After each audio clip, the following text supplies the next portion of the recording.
Estamos aqui, então, diante da professora Gisele Ingrid Gadotti, ela que é professora da Universidade Federal de Pelotas, que foi palestrante por ocasião do 4º Congresso Catarinense de Sementes aqui em Chapecó. Então, professora, sinta-se bem à vontade. Vamos falar aqui de um tema que você domina muito bem. Então, vou pegar aqui já o título da sua palestra, que agora eu já não sei mais onde está. Semeando o futuro com a inteligência artificial. Pode ou poderá revolucionar as análises de semente. Fique à vontade, por favor. Obrigada, Pavésio. Obrigada pelo convite. É uma honra estar aqui com vocês. Então, eu acredito que já pode. No entanto, acho que poderá mais ainda, né? Então, se a gente brincar aí com o verbo no presente ou no futuro, para mim, eu acho que a gente está bem próximo do presente, né? A gente já tem coisas que já é possível que já utiliza a inteligência artificial com análise, né? Então, digamos assim, você acaba de nos dizer que já pode. Já pode. O poder, quer dizer, o futuro Já é hoje. já é hoje. Então, tá, muito bem. Seguindo aqui a série de perguntas, então, você pode nos contar sobre a sua experiência com inteligência artificial na área de sementes e como isso influencia na agricultura? Então, a gente iniciou esses trabalhos com uma curiosidade. A ideia era entender como é que era o escalonamento de lotes. Então, eu tenho uma empresa sementeira que tem 2.000 lotes para ser selecionados. E como eu corto? O que é o lote, né, limitante, que eu digo daqui para baixo é descarte, daqui para cima é lote? Como é que aquela pessoa conseguia chegar naquele valor? E ninguém nunca sabia nos explicar. Né? Aí, é 90% de vigor? Não. É tetrazóleo? É envelhecimento acelerado? Não é? Então aí a gente começou, por que não a gente fazer mineração de dados? Pegar todos os dados que foram compreendidos por esse técnico e aí fazer com que a inteligência artificial diga para a gente como é que ele tomou a decisão. E foi a primeira curiosidade que a gente entendeu. E aí a gente viu que, dependendo da safra, dependendo do ano agrícola, se era mais chuvoso ou menos chuvoso, ele tomava decisões diferentes. O mesmo técnico, na mesma empresa, com as mesmas cultivares. Né? Então, isso é bastante interessante. Então, a gente compreendeu que na agricultura a inteligência artificial ela tem que ser moldada com as nossas características principais, né? Genética, ambiente.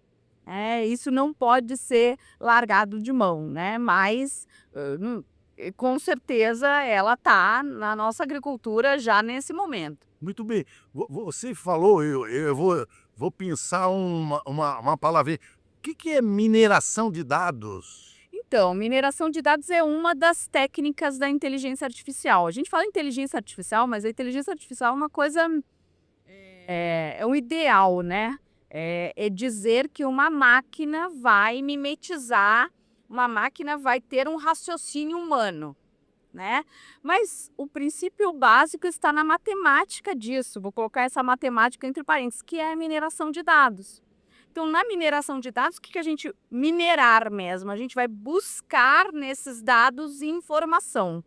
É isso, e a gente usa algoritmos matemáticos para chegar nessa informação. Por óbvio, a gente precisa muito dado para que isso tenha precisão e exatidão, né? Muito bem, muito bem. Então, bom, eu confesso que, como eu sou de uma geração, né, anterior, a gente não tem muitas das informações que você nos repassou na palestra e talvez das perguntas, algo que possa acontecer aqui, que não é algo do dia a dia, né? Quando eu trago para a minha realidade como engenheiro agrônomo, enfim, né? Uhum.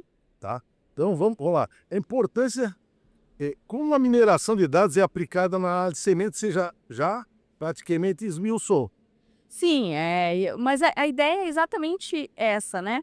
O engenheiro agrônomo, ele toma decisões que às vezes ele mesmo não consegue explicar. Nós humanos, a gente tem um raciocínio muito rápido. A tal da rede neural foi baseada no nosso raciocínio, né? E aí, qual é o raciocínio do Pavés, engenheiro agrônomo, quando toma uma decisão? A gente quer mimetizar isso, né? Matematicamente. Então, mais ou menos é a mineração de dados na nossa área, né? Muito bem. Pulando um pouquinho aqui, a importância da secagem de sementes. Tá? Qual é o papel da secagem de sementes na agricultura como inteligência artificial e como pode melhorar? Olha, a secagem é algo ainda muito simples, né? Ou E simples ou incipiente? incipiente, acho que talvez o termo seja o mais adequado, né? A gente usa calor, né, para que esse ar seja seco e com isso a gente retire, há uma transferência, né, de água e calor. Eu tiro a água da semente e dou calor com o ar para essa semente, no limite que isso não cause dano, né? No entanto, a gente tem muito pouco controle, né? A gente tem um sensor de temperatura do ar, Aham.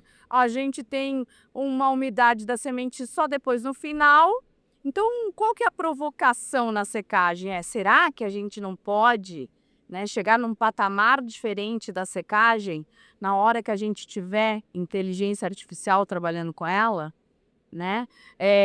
Aquele medo que o produtor tem, não, a secagem é gasto, vou deixar no campo o máximo possível e colher quando der, que para sementes isso é muito ruim, porque armazenar no campo é uma complicação, né? Ou também chegar num patamar de secagem muito, ou seja, baixar muito essa secagem que possa prejudicar alguns parâmetros fisiológicos. Exato, exato. Mas assim, no atual sistema de automatização dos secadores, a gente não tem muita certeza dessas coisas, porque falta uma coisa no meio do caminho, falta sensores, né? Sensores. A gente não tem sensores de umidade do próprio grão dentro do secador, ainda muito adequados, né?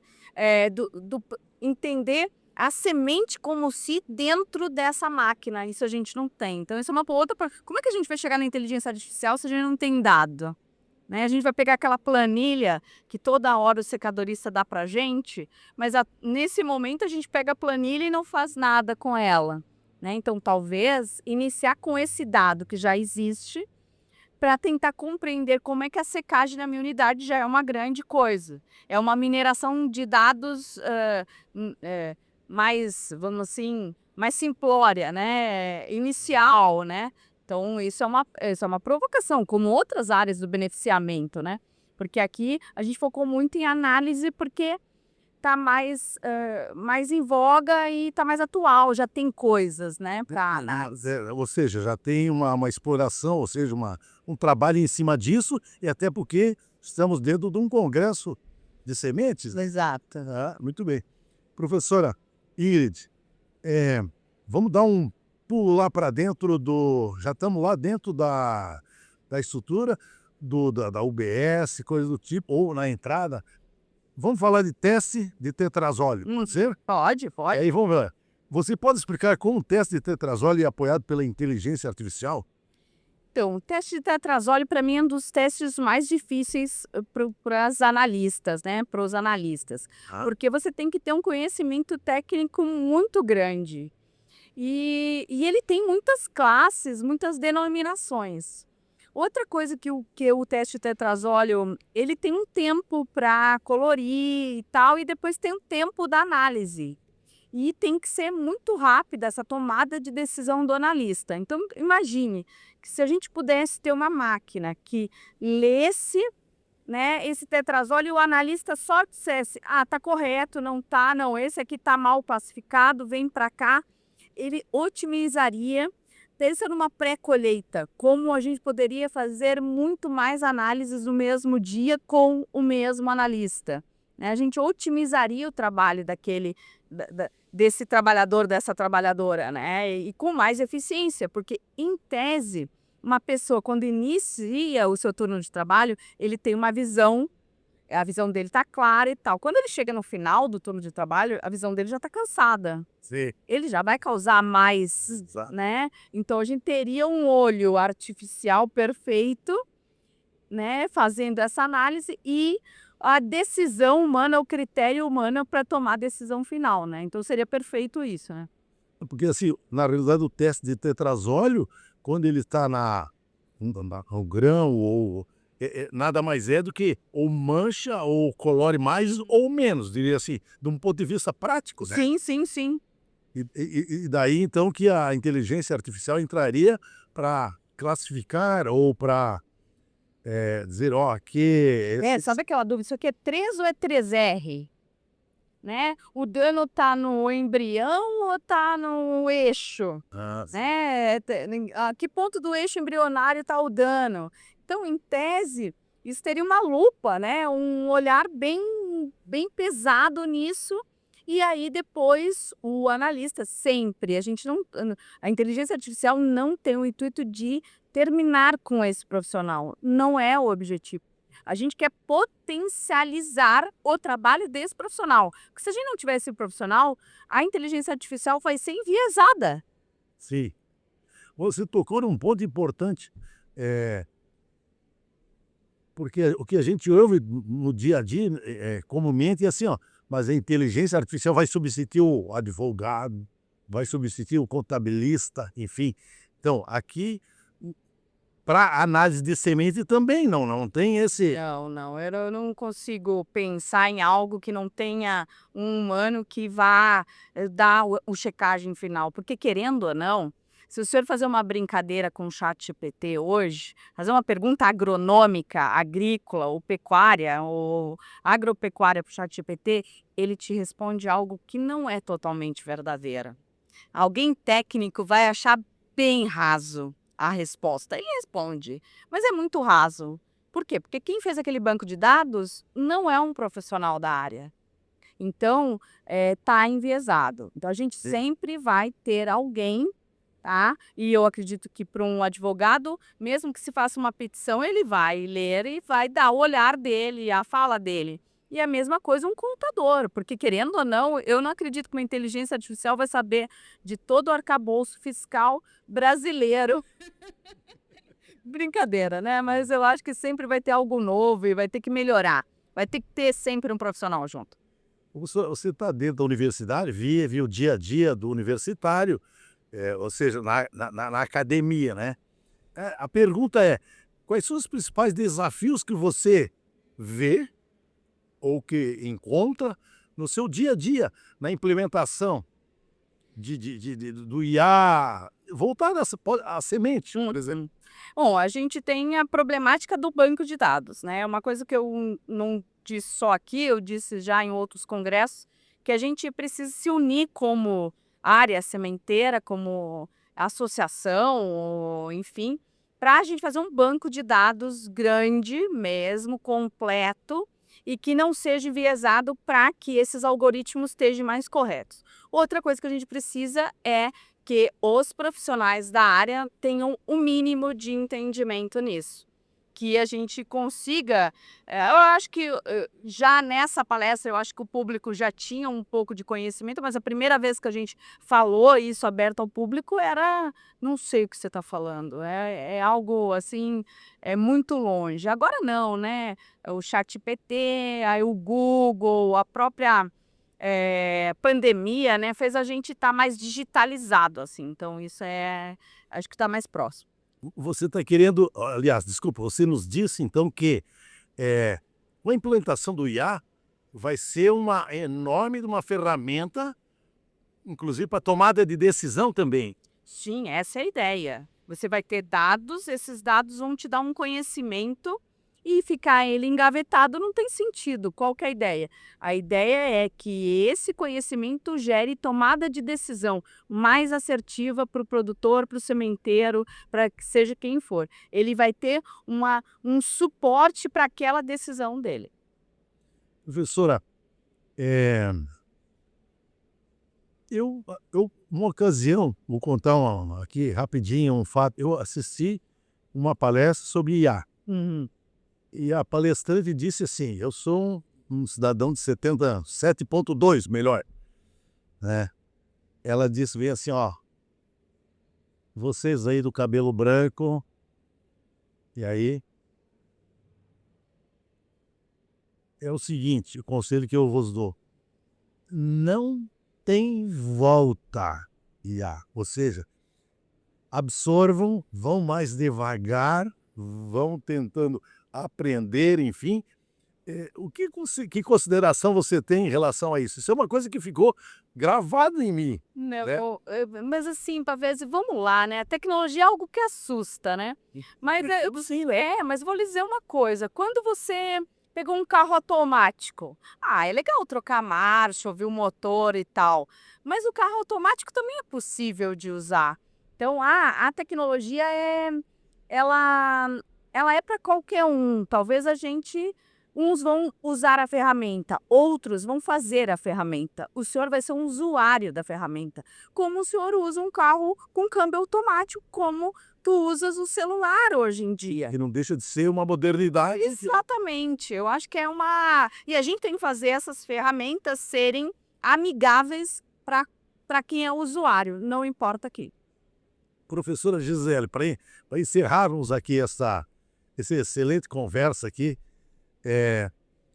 o que você teria a dizer assim como experiência ou aconselhamento mesmo, né? Dizendo, algo da sua experiência, enfim, para fazer um fechamento aqui. Não, eu acho sim que talvez a palestrante estava certa, é algo que vai acontecer, que não dá para voltar atrás, mas, no entanto, eu acho que a gente tem que aproximar essas pessoas que fazem desenvolvimento para o nosso lado do agro. Né? A gente tem que trazer eles para nós, para que eles façam ferramentas que sejam realmente úteis, para que a gente traga gestão eficiente, sustentabilidade, economia, né? Para que a gente faça com que esse Brasil seja cada vez mais potente no agronegócio. Então, é para qualquer um? Talvez não, mas aqui, talvez o pequeno produtor demore um pouco, mas ele vai usar o Meta aí no WhatsApp. Então, ele está usando inteligência artificial também. Muito obrigado pela sua disposição de estar aqui conosco, né? E parabéns, né? Eu acho que é um tema que você deve dormir, né? E acordar com ele no dia a dia, né? Parabéns, né? Gostei de estar conversando com você, professora Gisele Ingrid Gadotti. Muito obrigada, é uma honra para estar aqui com o senhor e comentando aqui no podcast. Muito obrigado.